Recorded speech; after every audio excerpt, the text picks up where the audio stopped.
Republicans for having a Republican president. He was going to cut taxes. He was going to reduce regulation. He was, a lot of things that Trump is talking about. And of course, when Bush was elected, we had just had a stock market bubble, a huge stock market bubble, mainly in technology, internet type stocks. But we had this huge bubble. And at the same time, we had a bubble in the US dollar. If you remember, the dollar index was up about 120 when Bush was elected. Gold was, nobody wanted gold. Gold was under $300 an ounce, right? You couldn't give gold away. Remember I think the Bank of England blew out of most of their gold down there. I mean, it was a relic from the past. What could be more old economy than gold? Everybody was new economy.com. So you had a dollar bubble, you had a US stock market bubble. There were a lot of problems around the world. Everybody was worried about Asia because we had that Asian economic crisis. People were worried about Latin America. They were worried about Europe. Remember, the euro had just been enacted. People were very worried. The euro got down to like 80 cents. So everybody was piling into the dollar, and they thought the good times would continue to roll, because if things were good under a Democrat, imagine how much better they would be under a Republican. So everybody believed that was going to continue, and it completely reversed. What happened during the 8 years of Bush, even before, even the first 7 years? Forget about the financial crisis of 2008. What happened when Bush came into office? The stock market bubble popped. The market collapsed. The S&P got cut in half, right? The NASDAQ ultimately went down 90%, 80% rather, from 5,000 to about 1,100. Commodity prices boomed. The opposite of what everybody thought. Remember oil prices? Oil prices were around $20 a barrel, right? When Bush was elected, they went up to 150. What happened to gold? Gold went up to $1,000 an ounce before the 2008 financial crisis, from under 300. What happened to gold stocks? Gold stocks took off. Emerging markets took off. Right? All of these markets suffered in the second term of Bill Clinton when we had that dollar bubble. What was the source of it? It was the Fed. It was Alan Greenspan. Alan Greenspan kept the U.S. markets propped up with what, by those standards, was cheap money. Every time there was a problem in the world, there was Greenspan to cut rates, to try to backstop the market, the Greenspan put. And everybody called him the maestro because he was able to orchestrate this dollar rally. And we had all kinds of confidence in central bankers, right? But that bubble popped early in the Bush term.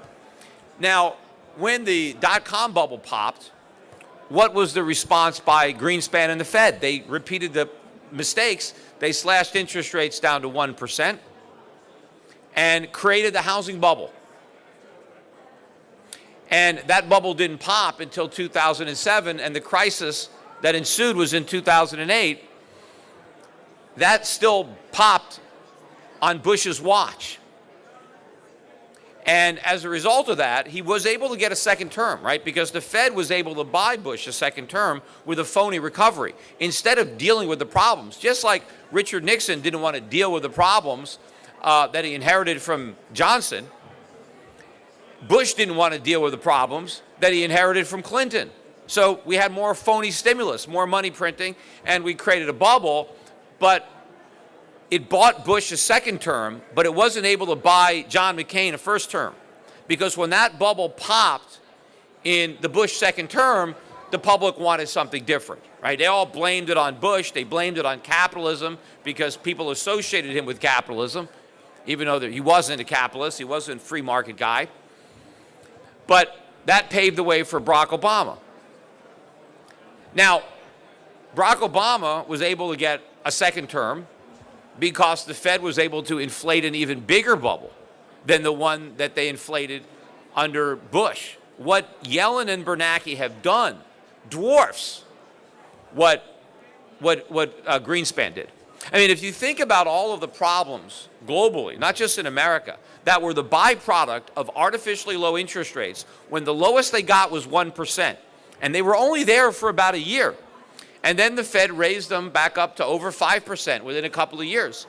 But during that period of time of artificially low interest rates, we created a housing bubble so big that when it popped, the whole global economy almost grind to a halt. We almost had a repeat of the Great Depression. And we probably would have had it not been for the actions of the Fed. Not that I'm saying that those actions were good. All they did is postpone the pain by making the problems bigger. And now that bubble is going to pop. But it didn't pop under Obama. Obama managed to get out of Dodge. Because even though the Fed started to withdraw some of these stimulus, there's still so much left. I mean, even with all of the rate hikes that they've had, 3 rate hikes, they're still not really at 1%. They're still not at the low level that the Fed slashed them to the last time around. And of course, we had interest rates at 0 for about 8 years. We had all 3 rounds of quantitative easing so far to inflate this phony economy. And in fact, the reason that Donald Trump is president today and not Hillary Clinton, and it's not just because Hillary Clinton was a lousy candidate. The reason that Trump is president is because the recovery is not real. Yes, I mean, Obama was trying to take credit for this recovery, and he said anybody who said it wasn't a real recovery was peddling fiction. Well, the fiction peddlers were in the Trump administration. They're at the Federal Reserve. They're on Wall Street. Because what put Trump into the White House were the blue-collar voters who used to have full-time jobs and now have part-time jobs. Right? The so-called recovery that we had under Obama was the first recovery in history that was weaker than the recession that we supposedly recovered from. The average American is worse off at the end of the recovery than he was at the beginning. And that was expressed in the polls. But just because the economy was in bad enough shape to elect Donald Trump, it doesn't mean that electing Donald Trump is a panacea for these problems or some kind of, get out of jail free card. I think that this bubble is going to pop, and it's probably going to pop early in the Trump administration, maybe in the first year or two. And I don't think the Fed has another bubble up its sleeve to buy him a second term. I think that when this bubble pops, that's it. And in fact, if you go back and look at the first book that I wrote called Crash Proof, How to Profit from the Coming Economic Collapse, which I wrote in 2005, finished it by mid-06, and it was published in early 07. And when I wrote that book, I described the housing bubble that we had and how it was created and what was going to happen when it popped, that we would have the worst recession since the Great Depression, that we would have double-digit unemployment, that we would have trillion-dollar-a-year deficits, that we'd have a banking crisis, that Fannie Mae and Freddie Mac would go bankrupt. All these things happened. And then I wrote that as a result of this, the Federal Reserve would repeat all the mistakes that lit the fire that they're trying to put out, that they were going to try to reflate the bubbles in the stock market, in the real estate market, that they would lower rates, that they would print all kinds of money, right? They did all that. I didn't call it quantitative easing because I hadn't heard those words. I just knew what they were going to do. I didn't know what they were going to call it. But they called it quantitative easing. But what I wrote back then was, as a result of this reckless monetary policy, there would be a dollar crisis. The dollar would collapse, and ultimately that would collapse the bond market. Those things haven't happened yet. And what I didn't realize when I wrote that book, although I didn't put any kind of date on it, was how much time was going to take place, how much time would transpire between the bursting of the housing bubble, the monetary mistakes that I knew would follow, and the ultimate crash that was going to be the end game. That is where we're headed. So I think when the Fed has to go back to the same well, when they have to abort this tightening cycle, when they have to go back to zero, and who knows, zero might not be low enough. They may even go negative, right? And when they have to go back to quantitative easing, which is what they're going to have to do. And, there's been a lot of optimism, too, around Donald Trump is going to, stimulate the economy with cutting taxes, and all that's going to do is increase the deficits. Donald Trump has said he wants to borrow a page from FDR, although he thinks he wrote the page himself.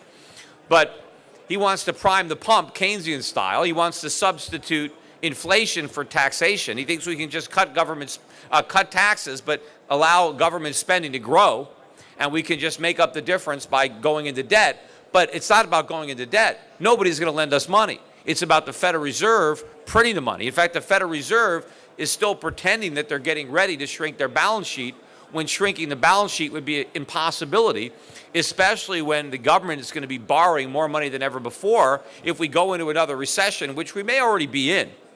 But we go back in another recession from this low level of interest rates. I think when they get back to this policy, it's game over for the Fed. Because what caused the dollar to rally from 2012 through the end of 2015 was the false optimism that exists surrounding the efficacy of Fed policy and confidence that it worked. Ben Bernanke wrote a book. He went around the world promoting his book about how great everything worked. And in fact, when the price of gold started to fall, remember the price of gold went up to 1,900 when a lot of people were worried that the policy wasn't going to work. Well, it's not going to work. But all of a sudden, people became confident that it was, that the Fed was going to be able to unwind its balance sheet, normalize interest rates, that everything was fine. That's when the dollar rose. That's when gold came down. But what's going to reverse all that is when the market finds out that they were right the first time, that it is a disaster, that what they've done is impossible to undo, right? That once we went down this road, there was no turning back. That's why at the beginning, I said that, if you live by QE, you die by QE. We'd have more QEs than Rocky movies. That it was like a monetary roach motel, right? I knew that once we made this mistake, there was no turning back. You can't create an economy that's completely dependent on cheap money and then take that cheap money away and think that the phony economy that you've created is going to exist absent that cheap money. So I know I got to wind this up, but I have 30 more minutes that I'm going to talk later on today, and I'll be able to talk a little bit more. But just quickly, what the investments that are going to work, right? In the 2008 financial crisis, the dollar collapsed and gold went down. Why did that happen? Because leading into that crisis, the dollar was at an all-time record low and gold was at an all-time record high. People had been buying gold and been selling the dollar. And when they were surprised by what happened, they reversed those trades. That is the opposite situation today. The world is long the dollar. They're short the euro. They're short the yen. They're now short the RMB. Major players are short gold. They're short silver. They are in the opposite position that they were in leading into the 2008 financial crisis. If anything, they're in the similar position that they were in 1999, 2000, 2001, during the dot-com bubble, when they were short dollars, short gold. And so what's going to work when the markets get surprised? And believe already, right, Donald Trump is elected, the U.S. dollar is near a 6-month low. The Fed has been raising rates. What has the dollar done? It's gone down. Right? Everybody says, oh, the Fed's raising rates, so the dollar's going to go up. The dollar already discounted those rate hikes years ago. And in fact, there's an old saying, buy the rumor, sell the fact. Right? Well, in this case, the fact is not going to live up to the rumor because we're not going to get as many rate hikes as the market discounted. Meanwhile, inflation is rising. So if inflation is accelerating faster than the Fed is raising rates, real rates are falling. It doesn't matter what the Fed is doing with nominal rates, but ultimately the markets are not even pricing in the fact that the rate hikes are almost over. And now they have to start cutting again.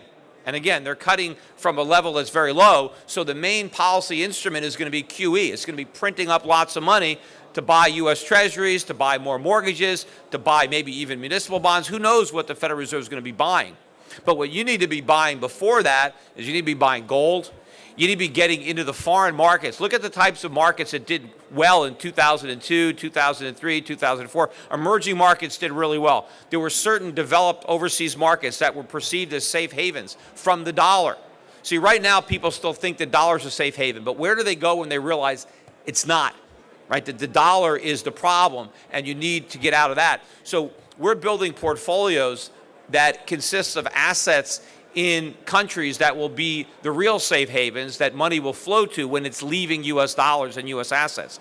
But also you've got global bond bubbles. It's not just treasuries that are in a bubble. Interest rates have been too high all over the world. So you've got to understand what the implications are for the world for falling bond prices and rising interest rates and rising inflation. I mean, inflation has already been created, right? The inflation is the increase in the money supply. The result of increased inflation is rising prices. Now, governments have succeeded in kind of masking the impact of rising prices with the way they measure them. They have these flawed consumer price indexes that really don't capture the extent to which prices are rising.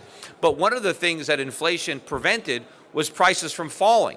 And that's still inflation. We should have benefited from the lower costs associated with technology. But governments robbed us of those benefits by debasing the currency. And so by preventing prices from falling, you are also creating inflation. So you have to understand how the investment climate is going to change when we're in an inflationary environment where people understand that it's inflation and they fear inflation. They're not going to be talking about deflation anymore or falling prices. It's going to be rising prices and an inflationary environment where you have falling global bond prices. We've been in a global bond bull market since 1980. So all of this is about to change. And I think the most money that's going to be made is going to be early in this change because you have everybody that needs to move from one side of the boat to the other. Everybody is completely positioned for the opposite of what is going to happen. I mean, it very much reminds me of the subprime short, and why we were able to make a lot of money shorting subprime mortgages is because nobody wanted to short them. Everybody wanted to buy them. Everybody was convinced that real estate prices could only go up. And what made that trade so profitable is so few people were on the right side of it. Well, I think the same thing exists today. I think we have a bigger bubble. I think the bubble that Donald Trump has inherited from Barack Obama dwarfs any bubble inherited by any previous president. And I think the monetary policy errors of Bernanke and Yellen are greater than those of Greenspan. And in fact, I'm not the only one saying that. Greenspan is talking like me now. Greenspan now understands the problem. He's out there telling people that we're going to have stagflation, that you have to buy gold. He doesn't want to come out and criticize the Fed because, when you live in a glass house, you can't throw stones. But he's saying pretty much the same thing. And I think he ought to know. He basically wrote this playbook that they're all following. And he probably had no idea that it would be taken to this extreme level. And so now he's, at least trying to put a little bit of a distance between himself and this policy and trying to be out there and saying, I told you so. But this crisis is going to happen. It's going to happen quickly. And I'll pick it back up. What time am I speaking? 4:30? Yeah, 4:30. So don't forget, fill out your cards. And if you have any questions, I'll be over at the Gold Money booth. And if you don't know about Gold Money, come over there, talk to us. Everybody here should have a Gold Money account. By the end of the day, you should open one up. You can do it on your cell phone. Thanks.